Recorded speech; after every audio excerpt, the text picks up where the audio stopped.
Face au défi de l'électrification dans les territoires ruraux, le gouvernement congolais vient d'obtenir 400 millions de dollars de la Banque mondiale pour financer la construction des mini-centrales solaires. Connue pour la richesse de ses sous-sols et de ses forêts, la République démocratique du Congo pourrait désormais briller dans la lutte contre les changements climatiques. Sur ce, les chefs d'État congolais souhaitent organiser à Kinshasa un sommet panafricain dédié au développement durable dans les sillages de la COP26 où la question sur le développement des énergies solaires sur les sols congolais sera portée au haut niveau des pourparlers. La phase pilote, qui débutera l'an prochain, vise à alimenter 1,5 million de bénéficiaires, habitants, entreprises, écoles et hôpitaux dans les villes de Mbujimai et Kananga, province du Kasaï central. D'ici à 2024, le déploiement de ces programmes à l'échelle nationale doit permettre de porter les taux d'électrification à 30% contre 15 à 19% actuellement. Le groupe de la Banque mondiale a en effet décidé d'investir 400 millions de dollars dans la construction des petits réseaux locaux de production d'électricité photovoltaïque. Ces installations devraient être implantées dans 21 des 26 principaux chefs-lieux du pays où l'accès à l'électricité est le moins développé. Alors que la démographie devrait doubler d'ici à 2050, l'initiative congolaise recèle d'autant plus d'espoir qu'elle est à la fois simple, abordable et respectueuse de l'environnement. Selon les experts, l'énergie solaire constitue en effet une grande source d'opportunités en Afrique. Kinshasa, la capitale RD congolaise, va abriter une conférence industrielle de haut niveau qui va réunir du 24 au 25 novembre 2021 plusieurs opérateurs miniers, producteurs d'automobiles et autres appareils électriques du monde qui ont besoin des matières premières, notamment le cobalt et le lithium, dont la RDC dispose en grande quantité, en étroite ligne avec le concept RDC Pays Solution au changement climatique, présenté par le président de la République à Glasgow lors de la COP26. En marge de cette importante assise, le ministre de la Communication et Médias et porte-parole du gouvernement a co-animé un briefing de presse avec son collègue de l'industrie pour fixer l'opinion sur le contexte dans lequel ce forum est initié. Patrick Mouyaya Katembwe. Comme vous le savez, nous parlons du changement de narratif. Le changement de narratif, ce n'est pas dans les mots, c'est dans les actes.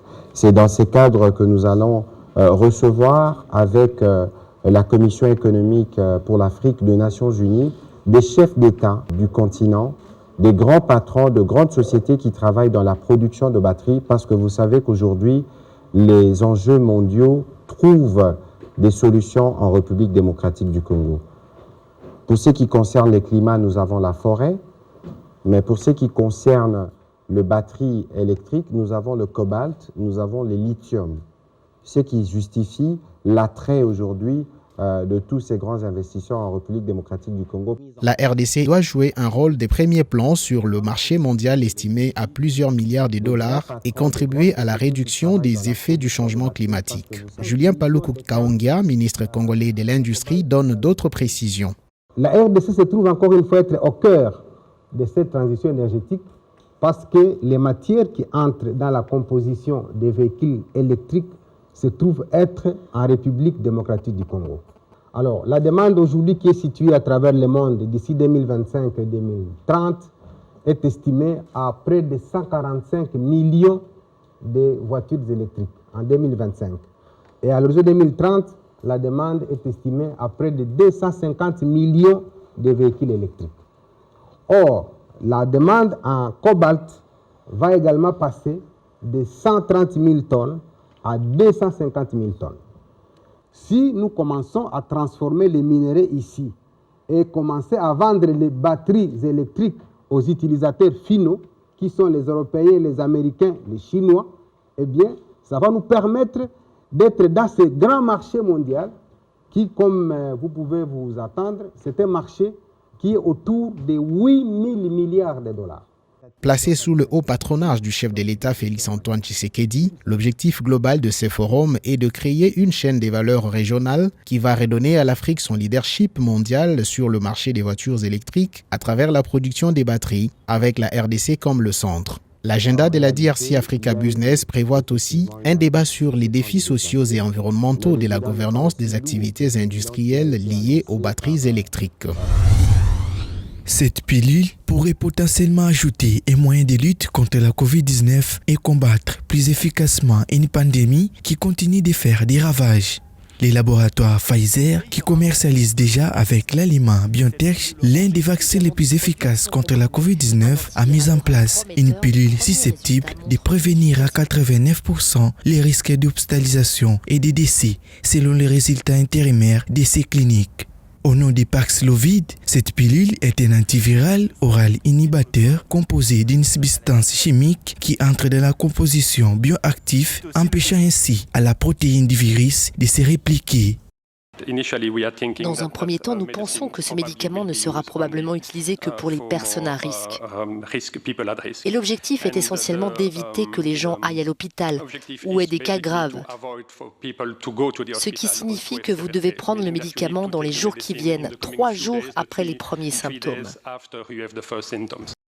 Au total, 1219 personnes infectées par la COVID-19 ont participé à l'essai de Pfizer. Tous les candidats affichaient des symptômes légers à modérés, mais présentaient au moins un facteur de risque de développer une forme grave. Sur la totalité des patients ayant reçu des traitements, 3 jours suivant l'apparition des symptômes, seuls 0,8% d'entre eux ont été hospitalisés et aucun n'est décédé. Mais l'OMS reste rigoureuse quant à la façon dont les laboratoires s'emploient pour produire des traitements contre le coronavirus. Tech transfer hubs are training facilities where manufacturers from low and lower middle income countries can receive training in how to produce certain vaccines and the relevant licenses to do so. La firme a également indiqué en ces jours d'avoir signé un accord de licence volontaire avec la communauté des privés sur des médicaments qui permettraient à des sous-licences de produire des médicaments génériques et de fournir jusqu'à 95 pays dans le monde. Mais il faudra attendre que les États du monde donnent leurs accords sur la commercialisation de ces produits au sein de leur. La France en a commandé, s'est positionnée très tôt en précommande et j'ai confirmé les commandes. 50 000 doses de ce médicament vont être livrées à la France. Selon les termes de l'accord de licence principal entre Pfizer et le MPP, les fabricants de médicaments génériques sélectionnés dans le monde entier qui obtiennent les sous-licences pourront fournir les médicaments à 95 pays, couvrant ainsi environ 53% de la population mondiale. Les laboratoires a dans un communiqué révélé qu'il ne recevra pas de redevances sur la vente dans les pays à faible revenu dans le monde. Il a également renoncé aux redevances sur les ventes dans tous les pays couverts par l'accord tant que la COVID-19 restera classée comme une urgence de santé publique de portée internationale par l'Organisation mondiale de la santé. Le géant pharmaceutique a également déposé une demande d'autorisation en urgence aux États-Unis qui sera examinée le 30 novembre par l'Agence américaine des médicaments. Pour appuyer les efforts des pays en voie de développement et répondre aux défis que représentent les changements climatiques, plusieurs fonds ont été créés et mis à la disposition des États et des organisations de la société civile.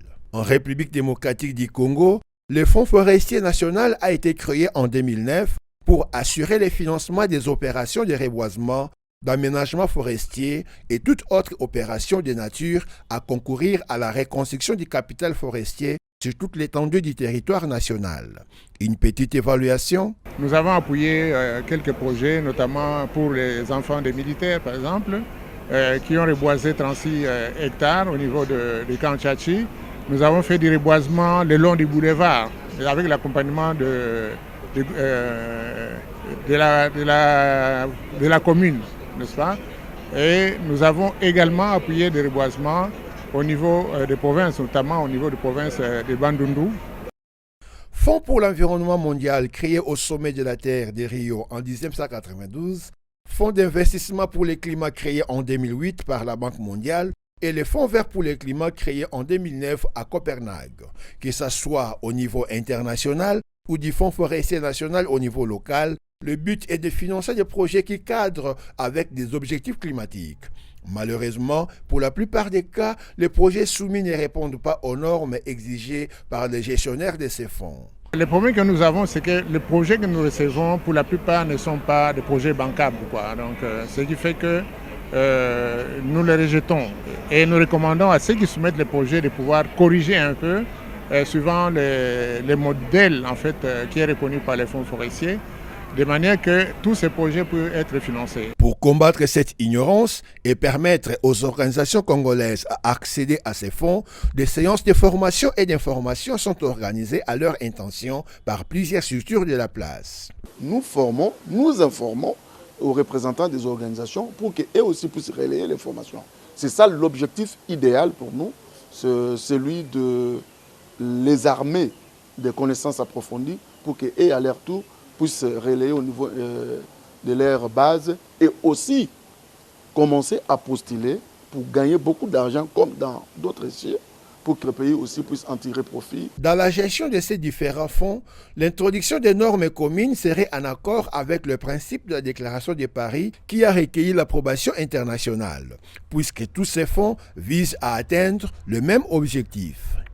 Dans cette perspective, les négociations liées au Fonds pour le climat devront porter sur la mise en place d'une structure de gouvernance qui pourrait surveiller, coordonner et intégrer de façon démocratique et transparente le travail des fonds pour le climat existants. Malgré ces temps difficiles, en République démocratique du Congo, précisément à Kinshasa, il y a des entreprises qui continuent à innover. C'est le cas du groupe qui produit ces fameux jus de fruits à l'imité Funa. Ces groupes s'approvisionnent chaque jour de nouvelles bouteilles pour mettre au point son alambic bio. Sans produits chimiques, ces différentes mesures viennent du mélange de canne à sucre, du gingembre et du citron. Ce que vous voyez là, il s'agit bien de jus naturel. Ce jus est doté de qualités curatives, puisqu'il traite l'hémorroïde, la typhoïde et il joue également le rôle d'apéritif. Alors que les jus industriels sont accusés de détruire la santé humaine, cette boisson locale faite à base de jus de canne est pourtant très appréciée par ses consommateurs pour ses vertus. J'aime le consommer parce que je le trouve bon. Pour moi, ce genre de produits ont toutes les raisons d'être vendus au pays puisque c'est naturel. Nous voyons là où ils sont fabriqués. Nous avons la confiance sur comment ça se fait et nous le consommons sans problème. Pour des raisons logistiques, la fabrication se fait à la main à une faible quantité, mais toujours avec une sérénité dans la finition et une qualité assez bonne pour plus d'aisance des consommateurs. C'est un métier que Jancy a accepté d'exercer il y a de cela plusieurs années. Au-delà de ces jus améliorés, ces fabricateurs nous avouent que son entreprise attend offrir une gamme d'autres produits bio, cette fois-ci à grande échelle. Nous envisageons à travers les responsables d'être à mesure de faire encore plus de ce que nous faisons. Il nous a donné la vision, avec l'aide de Dieu, nous attendons faire mieux. Aujourd'hui, la canne à sucre sert à fabriquer du sucre et entre dans la fabrication des jus, des productions très concurrencées au plan mondial. Fabrice espère bien que cette activité pourrait ouvrir la voie d'une diversification des produits fabriqués au pays qui ne demandent qu'à être valorisés. Dans les Kanissinanga Liboso, comme vous le voyez, c'est toute une société déjà mise en place. Alors pour répondre aux exigences d'une entreprise de production, ils auront besoin d'un appui afin de l'industrialiser pour que cela soit consommé dans les alimentations. Pourquoi pas importer notre propre marque de jus Made in Kinshasa. C'est propre et naturel. Depuis peu, la liste des produits bio fabriqués en RDC s'est allongée. Valoriser la culture de la canne à sucre en créant des produits à base de jus de canne utilisables dans l'industrie agroalimentaire, tout comme la transformation agricole, l'apiculture, l'élevage et tant d'autres, des initiatives qui vont dans le sens d'offrir du bio aux Quinois en particulier et aux Congolais en général.